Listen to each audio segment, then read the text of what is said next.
Every day, nearly 800 million people go to bed hungry. That's about 1 in 10 people on Earth. And yet, we live in a world that produces more than enough food to feed everyone. So why does hunger still exist?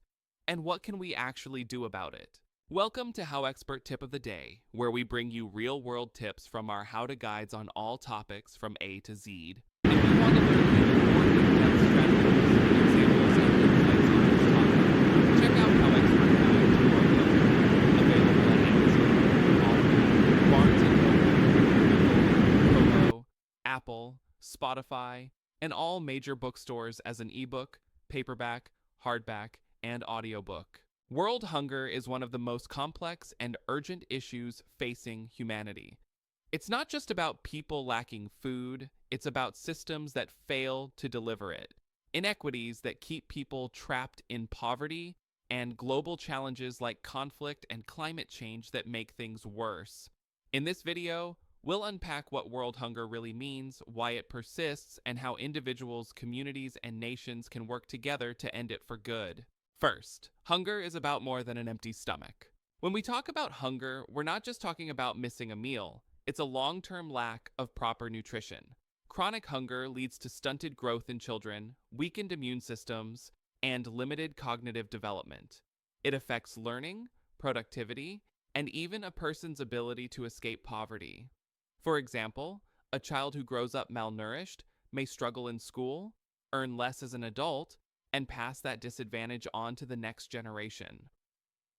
The insight: hunger is both a symptom and a cause of deeper inequality.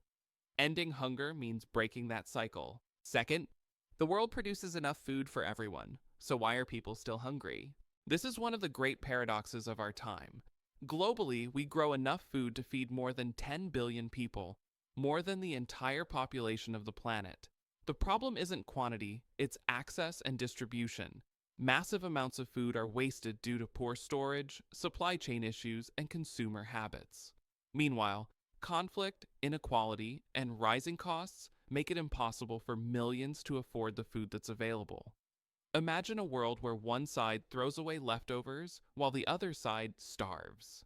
The takeaway: hunger persists not because we can't feed everyone, but because we haven't yet built systems that make food accessible to all. Third, poverty and hunger are deeply connected. You can't talk about world hunger without talking about poverty. People who can't afford land, tools, or education struggle to grow or buy food. In turn, hunger keeps them weak, unproductive, and trapped in a cycle of poverty. In parts of sub-Saharan Africa and South Asia, millions live on less than $2 a day, barely enough to cover basic needs. However, success stories show that when poverty declines, hunger declines too. For example, in Vietnam, investments in small farmers and local markets have cut hunger rates dramatically over the past 3 decades. The lesson: tackling hunger means tackling poverty at the same time. Fourth, climate change is making hunger worse.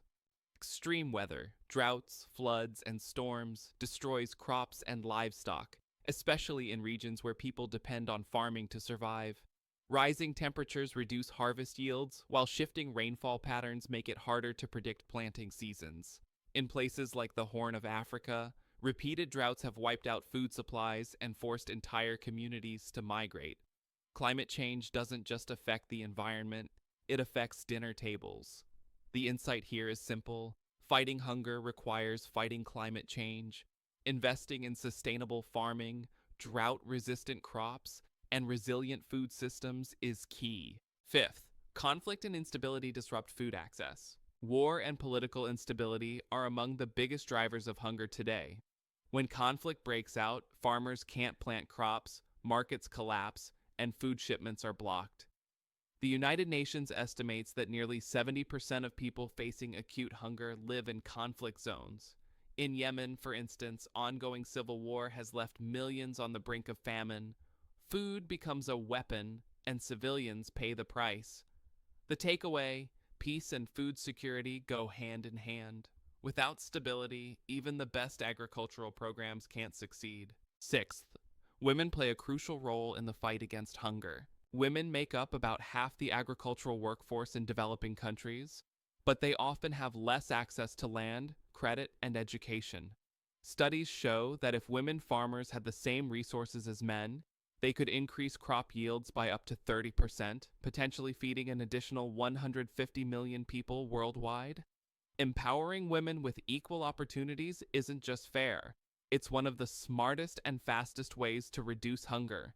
The insight, gender equality is food equality. 7.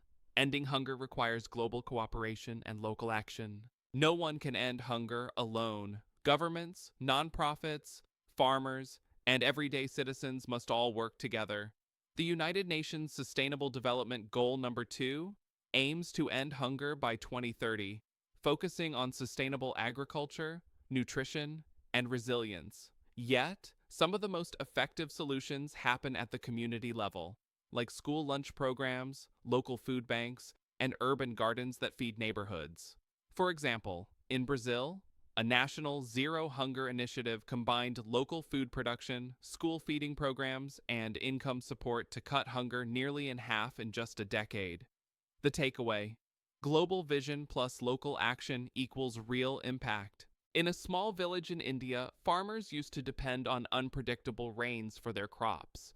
Drought after drought left fields barren and families hungry. Then, a local cooperative introduced water harvesting systems and drought-tolerant seeds. Within 2 years, crop yields doubled. Children went back to school, families had surplus food, and the community even started selling produce in nearby markets. One local farmer said, "We didn't just grow crops, we grew hope." That's the power of knowledge, cooperation, and sustainable solutions. To recap, world hunger is not inevitable. It's solvable. We've learned that hunger is multidimensional. It's about nutrition, not just food. The world produces enough food, but access is unequal. Poverty keeps hunger alive and vice versa. Climate change threatens food systems everywhere. Conflict destroys food access and livelihoods. Empowering women can feed millions. Global unity and local action make lasting change possible. When you understand these principles, hunger stops being a distant problem and becomes a shared responsibility. Every choice, from reducing food waste to supporting fair trade, matters. And here's the mic drop line: ending hunger isn't about feeding the world, it's about fixing the systems that keep people from feeding themselves. For even more tips, techniques, and practical insights on this topic, check out HowExpert Guide to World Hunger, available at Amazon, Audible, Barnes & Noble, Google, Kobo, Apple, Spotify, and all major bookstores as an ebook, paperback, hardback, and audiobook. HowExpert publishes how-to guides on all topics from A to Z. Visit howexpert.com to learn more.